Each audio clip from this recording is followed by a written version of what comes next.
Hi, Chris Duff over at Serious Land Capital Vacant Land Funding Partner, continuing our minor Subdivide series. I was halfway through this episode and the recording software stopped suddenly, having to restart here.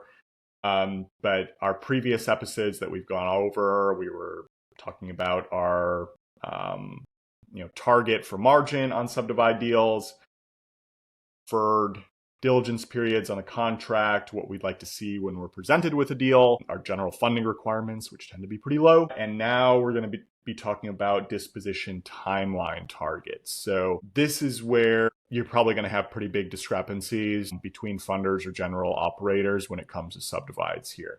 I'd say from the funder perspective, most of us, whether we're equity funders or debt funders, trying to get, and I'd say even more so for equity funders here, it's a capital intensive business. So we're trying to exit our investments ASAP, profitably whenever possible. And, trying to sell or finance out deals on the dispo side usually is going to cause a lot of problems unless you have a note buyer on the back end to cash you out of the deal. Otherwise, the continuous injection of capital required to keep the wheels turning within a equity funding business is going to be difficult to manage here. So we're always trying to price under market when possible. Most deals we're trying to price for sub 90-day sales. It's not always going to be possible. So more conservatively, it's probably, 6-ish months, sub 6 months to actually sell something. When it comes to, and that's just for a single parcel. For subdivides, when you're dealing with possibly multiple child parcels, maybe it is just a 2-parcel split, 3 parcels, 4 parcels, it could be 10 parcels. If you're adding a lot of inventory into the market, naturally you have to increase the anticipated length of time that it's going to take to dispo all the properties, especially if they're of similar acreage, and you might saturate the market, or you might want to stagger the marketing of each child parcel that you have to reduce the supply and try to increase the demand. So there's a number of strategies associated with that, or you can try to cut up your subdivide into different acreages to try to appeal to different buyer types and still achieve a profitable exit price per acre blended. Even when we're doing, a subdivide project, 5 child parcels or less, I still want to try to price it for a 6-month exit conservatively. That might not always happen. And, this is land. Things can happen. Things can turn on a dime pretty quickly. Market dries up. We've been there. We've seen it. It'll continue to happen. So, you have to reset expectations as needed.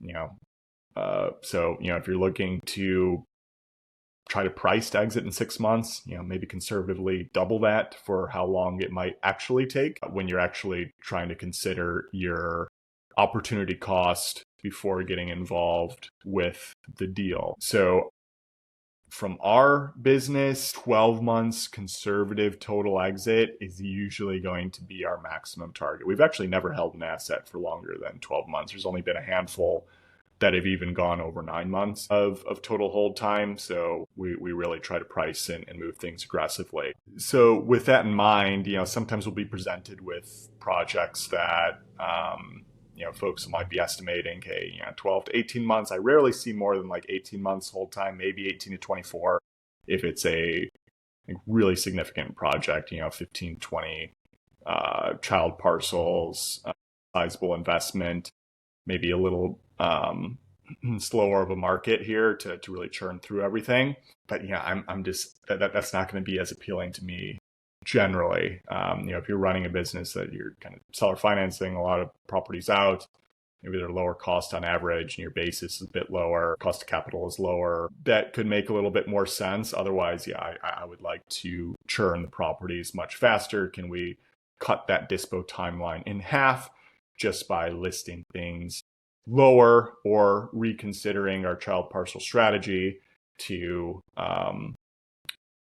cut up the parcel into less if my anticipated price per acre is still going to be roughly the same or maybe slightly less, but I can still move my properties faster and still hitting, roughly closer to that 2x anticipated gross margin. Or can I do some additional value add on the various child parcels where I can bump the exit PPA and make it more attractive from a days on market perspective, get more buyers interested early on, even if it's costing more upfront money. So those are, additional items to keep in mind and weigh before you consider a property further there. So as you can see, a lot of discrepancies here, but for us, I'd prefer to keep conservative dispo timelines at 12 months or less.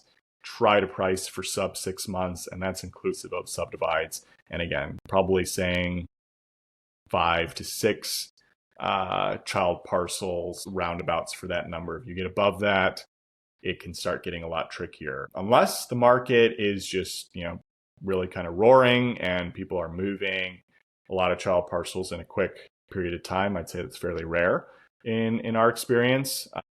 Anything more than that, 5 or 6 child parcel strategy can oftentimes take at least a year, maybe a bit more to offload everything. Maybe some sell very quickly. You might run into some adverse selection, some properties that are less appealing, saturate the market, maybe seasonality changes. Just takes longer to move for whatever reasons. That's why, you might want to just be a bit more conservative when it comes to trying to adjust your dispo strategy and what that anticipated list price is going to be. So, that's why it always comes back to generally, can we list below what the active market is and, potentially even list below what the sold comps were, especially if they took a while to sell. If they took, north of 6 months to move, then I definitely want to undercut the price. If they took, if they went under contract and they have similar characteristics within a week or two or even a month, then I know I'm probably pretty in line with a price per acre perspective there. So that's how I would judge the anticipated timeline and how we might try to approach the pricing of those properties. So hopefully this one helps here. Again, if you're looking for funding, Subdivides or not, seriousland.capital or zero cost review of your land deals at Land Daily Diligence Facebook group, and landpricer.ai for the most simple and accurate way to price land. Take care, subscribe, and share. Bye.